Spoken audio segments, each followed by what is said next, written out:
All right, we have a quorum present. It is June 29th, 2023 at 6:00 p.m. And Janie is going to do the Pledge of Allegiance and Leo is going to do the board mission statement. I pledge allegiance to the flag of the United States of America and to the republic for which it stands, one nation, under God, indivisible, with liberty and justice for all. Honor the Texas flag. I pledge allegiance to thee, Texas, one state under God, one and indivisible. Thank you, Janie.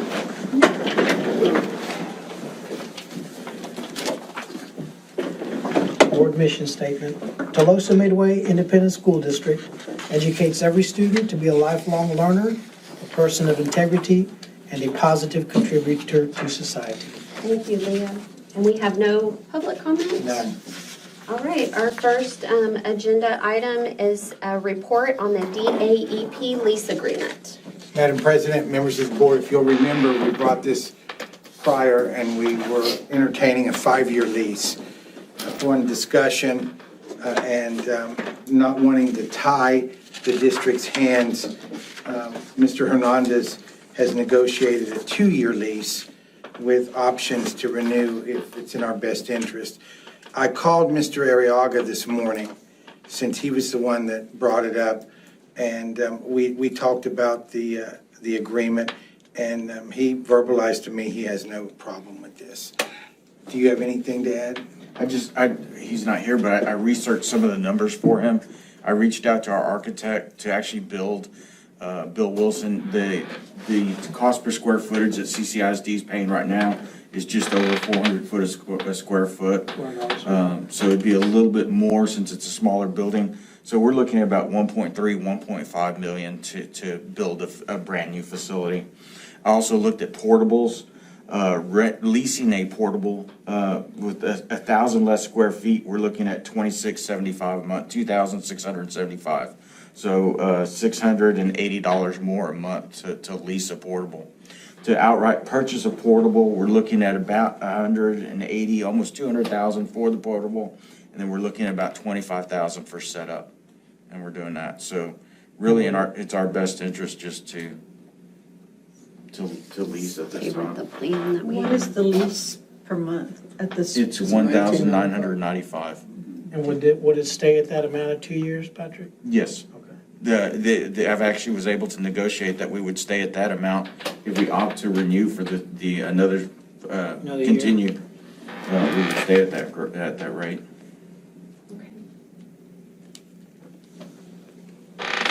This isn't an action item, it's just a, Just for discussion. Right, now, and we talked about, he was willing to do the ADA, Yes, he will be ADA responsible for the requirements. walls and making sure it's the fire rating for the walls and the ADA compliance on the restrooms. okay. As far as safety and security, we would be responsible for the smoke, the fire alarm system and like the window glazing, anything for safety and security, the fire extinguishers, all that type of stuff we'd be responsible for. Now, we have to have a police officer on every campus. That's going to have to happen over at DAEP also? not necessarily. Not necessarily. It doesn't have its own campus number. It's still a part of the high school. So, And I also checked with The high school or the middle school? It's a high school. I also checked with the safety center. Remember, he was here for our safety and security meeting. And because of the distance, I explained to him the distance from the middle school to there. It's actually further from the front of the vestibule at the high school to the field house is a longer distance. Okay. So he That makes sense. He was fairly certain this would be short enough distance that the officer at the middle school would cover the DAP. okay. As long as all of our kids are being taken care of. How about that, I'm Go sorry. ahead, go ahead. So those front windows, there's a lot of windows. Yes, it's a big piece of glass, so we would put the 3M film on that.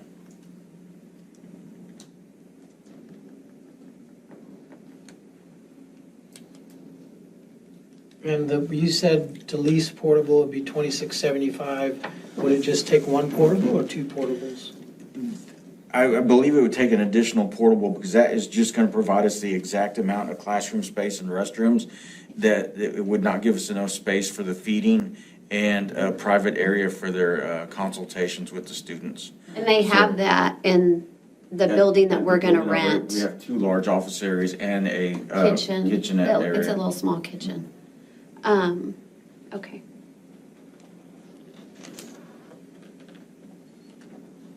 They'd Were had, you able to visit that place? Isn't that where War Cats was? they said it was, Yeah, I saw it on a regular basis. I thought it was 2 stores, I thought it was 2 down, I don't know. It was War Cats. It's, Oh, it if was. you, wherever in War Cats, it's the, if you walked in the front door, it's the Oh, War left-hand Cats, side of yeah, it was it, only half, not the yeah. big area. It's the smaller office spaces that they had in storage. Okay, the two Yes. rooms, the front and the back one. Yes. There's an Okay. office, a restroom, and a little kitchen area. Yes. So, what about the security over at that building? Are we gonna use We use key both middle- codes or, I mean, the Oh, cards Well, or? we're gonna replace it with our locks right now. I'll have to get with the fire department, I'm assuming, either way, I don't wanna put a Knox box out. I have to get with them how we would secure it. Because of the number of people in the building, I don't think we're required to have a Knox box for it. But the fire, when we go through developmental planning and they list out everything that we need, we'll get that. But my understanding is because of the occupancy level, we don't have to have a Knox box.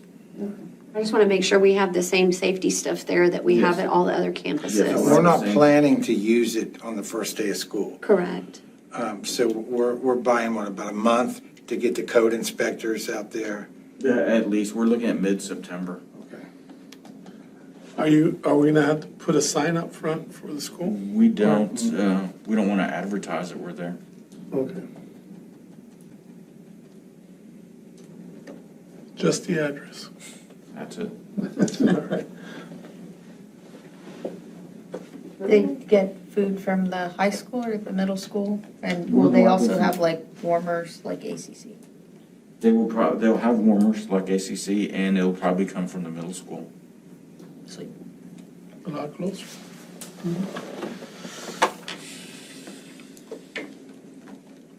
Any other questions? Comments? Do people start off the year in DAEP? We greatly discourage that, but there are some infractions that are mandatory that happen the last week or so of school. Okay. That we don't, but any discretionary, no, only mandatory. So how many would this upcoming school year? I think it's a handful, 4 or 5. None at the middle school. Okay, sweet.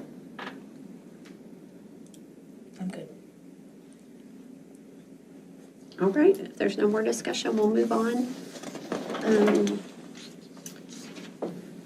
The next number on the agenda, number 2, is discuss and consider approval of first reading of TASB policy EIC and EIF local. Madam President, these are brought to you for first reading to deal with high school recommendations and part of the TEA agreement regarding off-campus courses. Dr. Ryan? Yes, sir. Just to follow up on EIF local, which is to reflect the PE substitutions, that we're not going to be offering any sort of off-campus PE or PE substitution course.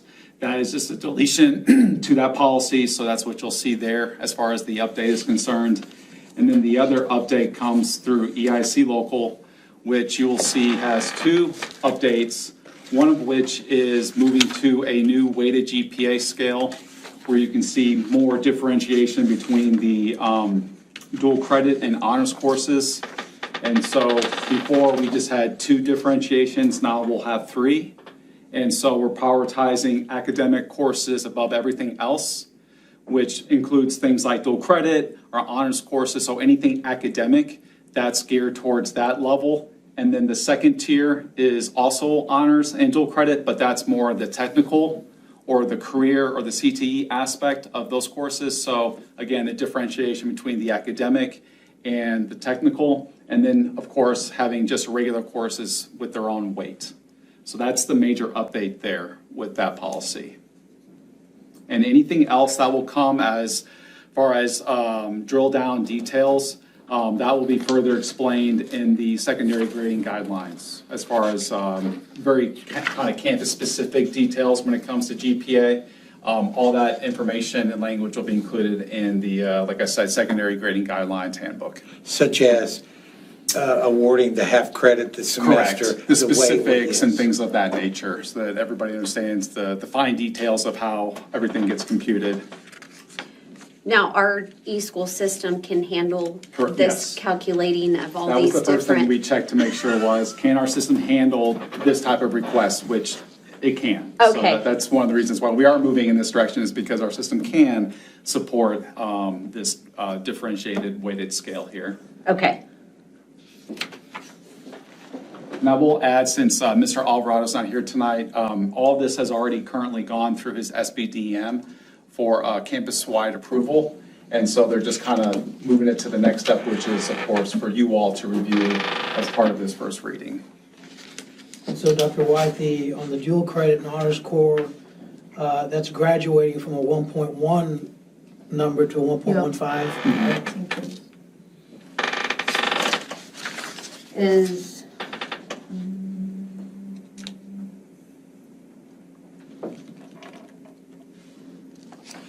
so, but we're valuing certain, I guess. Your kids that are interdisciplinary pathway, taking basics, would receive more on-weight per GPA than a welder that's gonna get their certificate at the end of the year. If what you're asking is, will That's a students who are taking more 0.05. academic courses receive a greater chance at Yeah. getting a higher GPA? Yes. We are prioritizing academic courses over technical courses. And that's generally what you would see anywhere, as far as our area, but just in the state of Texas, that's the kind of the typical way of looking at the weighted scale. And, because I know some of those endorsements do require like the basics. Those basics are the 0.15? Correct, they're regular Okay. courses, yes. Okay, so they're, Whether they're on a they'd be pathway split. whether they're on a pathway for an associate's or an industry-based certification, whatever courses they're taking, they'll be weighted, differentiated. And then, can you, the 0.05 just for electives that aren't core? Dual credit music was the hardest class I ever took. But, I don't know, is that, Well, if it's dual credit, it's Devaluing. gonna get the It's gonna weight. get the weighted. well, yeah, scale it gets a 0.05, not, like, that's been downgraded.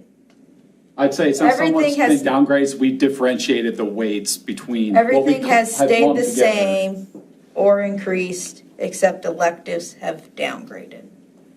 Not necessarily. Don't look at it as electives, look at it as an honors course or not. So if it's honors, if it's an elective, because typically when you say elective, I tend to think Honors career, elective, CTE. yeah. So that kind of falls into the second category, which is the kind of the technical dual credit. Again, that's just how we're differentiating and prioritizing the weights with those courses. so what would fall, like, for example, what Yeah, would can fall you- under a dual credit and an honors elective class? So for instance, that would be like English 3, 1301, 1302, any of the histories, any of the sciences. If we're talking technical courses, also the CTE, so like the upper level welding, the upper level culinary, the upper level CNA, cosmetology, all those come with dual credit. The continuing ed courses, those are in that second tier. But when we get the second reading, can we, before that, can we get a breakdown of what courses are, what bucket? Yes, that would be what you would find in the secondary grading guidelines. So like now you're talking like the specific details of like, okay, all of our courses, how does that kind of crosswalk to the new weighted scale? Is that what you're asking? Yes, that information would be what you would find in the secondary grading guidelines, but I can include that information so that you all have a full Yes. comprehensive look at everything. That'd But be that won't be what is included in the policy, that'll just be an addendum. Correct, yeah, yeah. Okay, Additional backup information. sure. I don't know a lot of this stuff, but what I am gonna ask you, 15, 16 years ago, I made the decision to come to TM because we were an academic school. Is that what we're going back to? I mean, is that what this is heading to? Because, you know, I like the CTE programs. I have concerns about it. I voiced them a little bit yesterday. I just didn't feel good enough to stay the whole thing, but, you know, I want to make sure that the kids, I think we've had discussions about this, we want to make sure that the kids have every opportunity or, you know, every motivation to go to get the 4-year degree in college. Absolutely, that's kind of what this is rewarding. Like I said, I like the CTE programs. I know they're going to be helpful, especially with, and I'm saying this out loud because that's the way it is, especially with the population is increasing in TM. The CTE programs are going to help a lot, but I want our kids to know that TM was the choice for me because I wanted my kids to, you know, go to college and become doctors or whatever, in the next tier, and not so much the CTE programs. Like I said, I love them. It's going to help our kids a lot, but I don't want to get away from the college bound. Well, we need to award those academic kids too, Exactly. not award them for what they're doing. Agreed, I think that's where all this is really coming from the high school's perspective was that sentiment. And so I think that is reflected in the new weighted scale, prioritizing academics above everything else. And then I would just, the all failing grades shall be multiplied by 1 point. I don't know if it needs to be in this policy or in the procedure that follows, but clarifying TM failing grades versus a college failing grade. Yes, that's all clarified in the Okay. guidelines. Yeah. 'Cause there's always different. students complaining Yes, about that. The 60 range, yes, Yes. causes confusion, but Yeah. yes, that's clarified in the grading guidelines.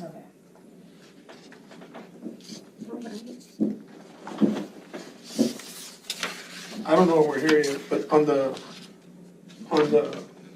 academic achievement class ranking, when it gets down to, and only because I heard this from other schools, the cum laude, there was a young man graduating, mega cum laude, and there was another one. Summa and magna, Yeah. Is there a reason we don't use those 3 scales, or we just I clump them think all we just kind together? of naturally just put it all together. Because I without think it went from differentiating. 95 to 97 was cum laude, and Right. from 97 to 99 was, what was it, Magna and And then then summa's a summa. Cum laude, talk. magna, and summa. We can definitely look at that and kind of build that back in, because there's no It reason why we just, can't. it gives, because I know my Andrew worked so hard this last year to get just to cum laude. I imagine some kids that are at 96.5, but man, if I just hustle and get 97, I get, another, Next level, a yeah. next level, I'm just saying, something to look at. That's a good point. Dr. White, on the highest ranking graduate, has that changed? Because I think we used to do this anyway. Has that changed? It's only really been changed in the sense that it's kind of dictated through policy now that it's required. But yes, we've always done kind of highest ranking graduate. They just are now, the state's now officially giving it a name and now is requiring. Which it to can be included. different than the valedictorian. Oh, yeah. And I think that's the reason why they did it, was to differentiate the two, to make sure, like, if you did come into a situation where you had your valedictorian not necessarily be your highest ranking graduate, like, you had terms to kind of work with to differentiate between those two. And that's because the last 6 weeks. Yes. Okay. Yes, exactly.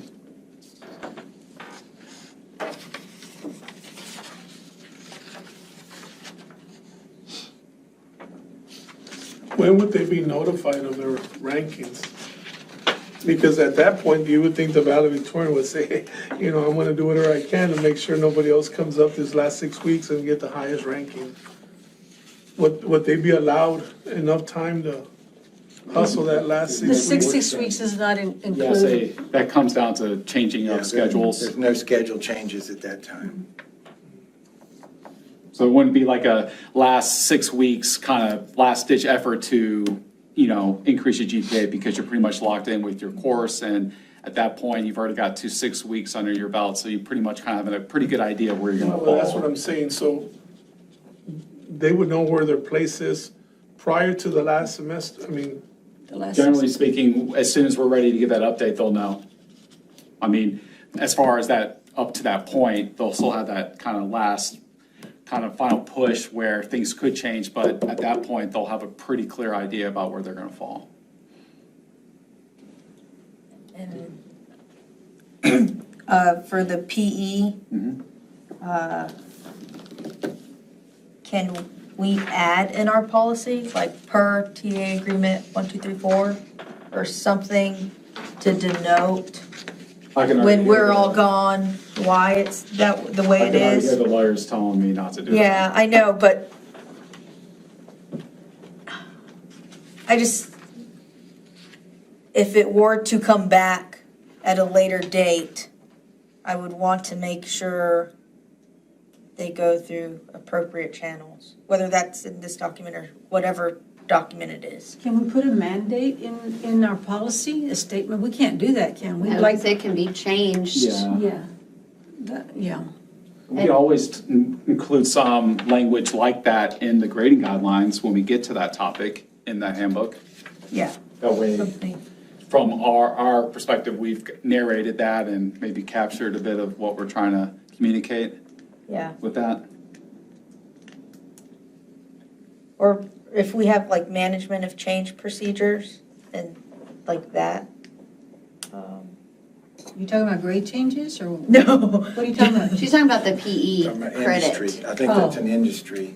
Oh, that's an industry term? No, I'm We're just saying, assuming it it's, is, based on what you said. Oh, Management of change? I'm unfamiliar with I'm that. not either, so. Change management? Change management, yeah, they're two different terms. Yeah. But two totally different things, but yes, change. This is just for today's purposes and the next board meeting, doing what we told TEA we would do. Yeah. Yeah, I understand that. I'm just 5, 10, however many Yeah. years down the line. And you would have the autonomy as a board to offer that with certain oversights. Just have to Correct. follow And- TEA's Yes. guidelines. That wasn't there previously, yes. Right. It may something that very well may be in our best interest.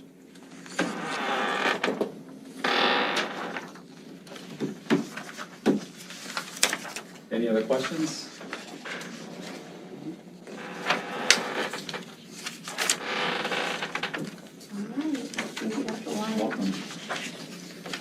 All right, discuss and consider approval of consent agenda informational items, number 1, budget amendments. Madam President, members of the board, this is an action item. In my small packet, it's not numbered, but if you could turn to the budget amendment worksheet here. By statute, when a board passes a budget, any monies that are moved from a function has to have board approval. And so this is the technology budget. We're not adding, we're not subtracting. What we're doing is we need some Chromebooks fixed. And so we're moving $4,000 from 4 different technology accounts to put them in 2 technology accounts. One, function 21 for repair, and the other, function 53 for tech supplies. So in order to do that, we need your approval.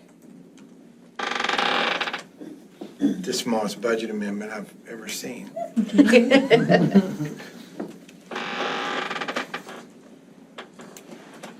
Does anybody have any questions?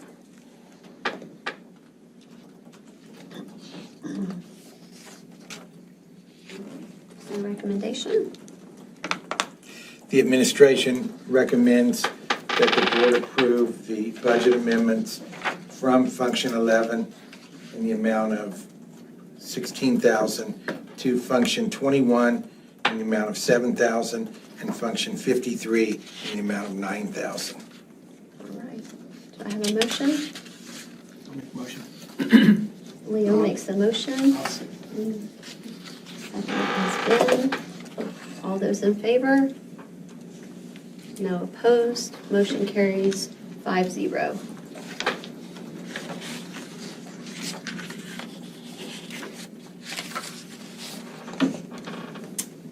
All right.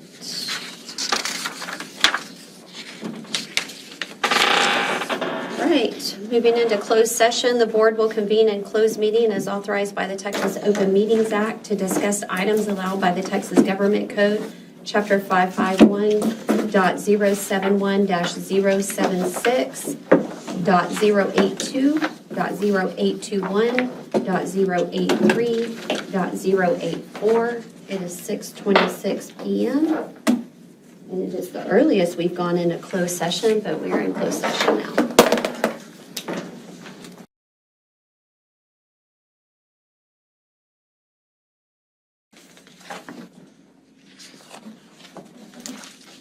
All right, it's Thursday, June 29th, 2023. We have reconvened from closed meeting, and it is 7:35 p.m. We have some action resulting from closed session deliberation. Madam President, members of the board, it is recommended that the Board of Trustees issue all educator probationary, dual probationary, and non-Chapter 21 contracts as presented. I'll make that motion. I'll second that. Any seconds? All those in favor? No opposed? Motion carries 5-0. Did I get all these done? Thank you. Thank you very much. That's all we have. Our next regular scheduled board meeting is July 17th, 2023. Do I have a motion to adjourn the meeting? Motion. Ben makes the motion, and Leo seconds. It is 7:36 p.m., and this meeting is adjourned.